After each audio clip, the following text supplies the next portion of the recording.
clarified that this is what Paria wanted, as it expressly stated that the contractor was responsible for the safe removal of the hydrocarbon content from the line and to ensure that the line was clear and dry. He says that LMCS did not think that complete removal of the line content was the safest method of work execution. LMCS's proposal, according to Mr. Ali Sr., comprised a method statement as well as a risk assessment.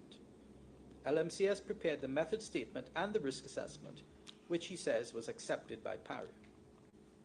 The original method statement, which was submitted to Paria, did not propose the removal of the entire contents of Sealine 36.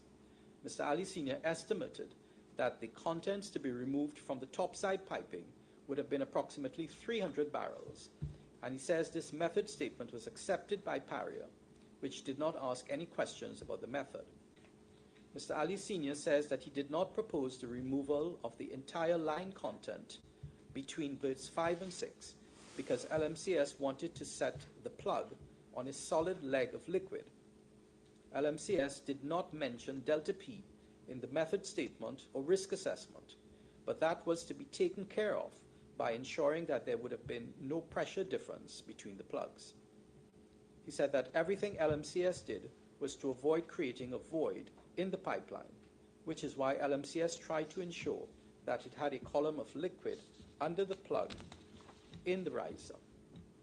He further stated at page 2860 that LMCS only sought to remove enough content in the riser at berth 6 to create a 30-foot ullage, which would also have created a 30-foot ullage at the riser at berth 5.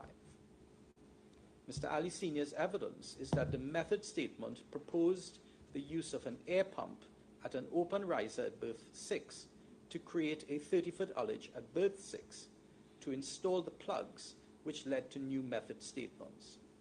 This would have involved introducing an air pump at an open riser at berth 6.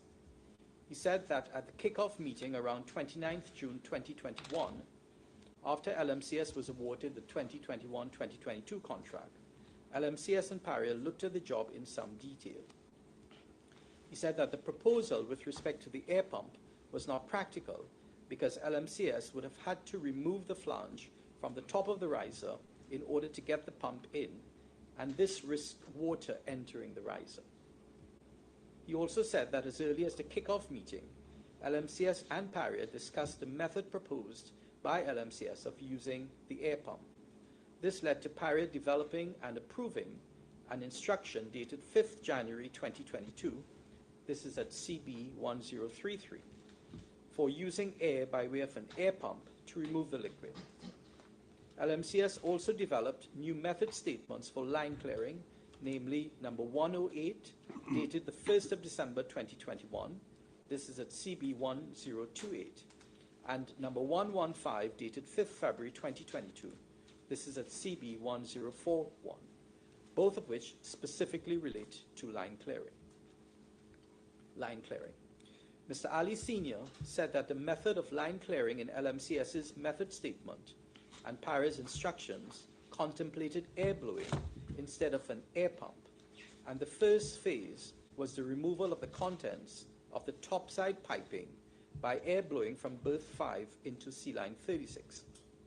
Once the topside piping was cleared of content, the tie-in piping between the topside piping and the riser would be removed at berth 6. The second phase was the creation of a 30-foot ullage in the riser at berth 6, which would also create a 30-foot ullage in the riser at berth 5. Mr. Ali Sr. says that there were numerous oral discussions with Paria's Terence Rampersad Singh, who was told that LMCS was not clearing the pipeline between berths 5 and 6, but only creating a 30-foot space to set the plug. Mr. Ali Sr. says it was his impression that Paria understood that this was the method. He says LMCS never changed the original objective of getting that 30-foot ullage. Mr. Ali Sr. also says that he did not think from the work instructions that Paria wanted LMCS to clear the entire Sealine 36. He says that Paria did not do their own assessments for the clearing of the lines, but had oversight and final approval of all method statements and job hazard analyses, JHAs. Mr. Ali Sr. maintains that the removal of the contents from the riser to achieve a 30-foot ullage was done in 1 day in a few hours. He did not see the permit to work for that part of the job and was not present for the toolbox meeting for that job. He says that when LMCS opened the top of the riser at berth 6, the ullage was about 4 feet. LMCS disconnected the hose which was going to Sealine 66 and connected it to the slop barge. He says that the method of air blowing directly into Sealine 66 to achieve the 30-foot ullage in the riser was not effective, so LMCS decided to transfer the contents directly to the slop barge. LMCS blew, meaning introduced air pressure, then bled off the air pressure in the line and measured a few times until the 30-foot ullage was achieved. The measuring was at the berth 6 riser. Mr. Ali Sr. says that LMCS did not measure the volume removed, but got an indication from the number of barges which were filled. The slop barge was filled 2.5 times. One slop barge has a capacity of 25 barrels, so LMCS removed approximately 60 barrels. Further, that the line clearing was done in January 2022 over a 2-week period, and that the change in technique from air pump to air blowing could not have resulted in more of the contents of Sealine 36 being removed, because LMCS was measuring the ullage as they were executing the line clearing. Mr. Ali Sr. says that LMCS did not discuss the possibility of a differential pressure in the method statement or the risk assessment, because the steps which it took should have eliminated this.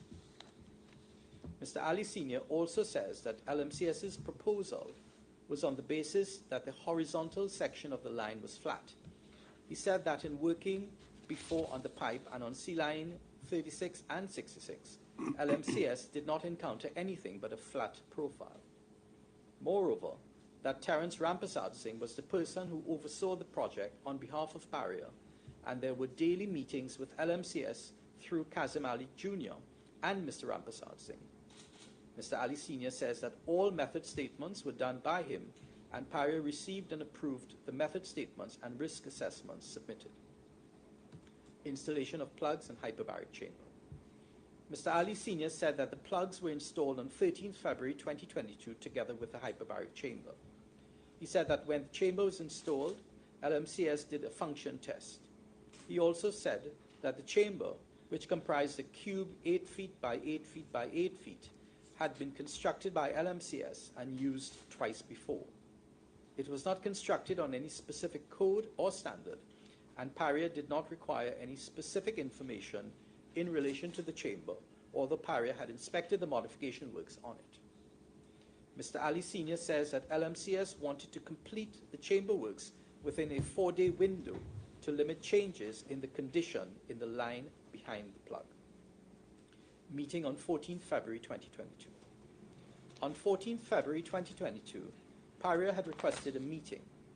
Terence Rampersad Singh and other Paria personnel were present, and he, meaning Mr. Ali Sr., Mr. Ahmed Ali, and Mr. Kazim Ali Jr. were present, and copies of the method statement were distributed.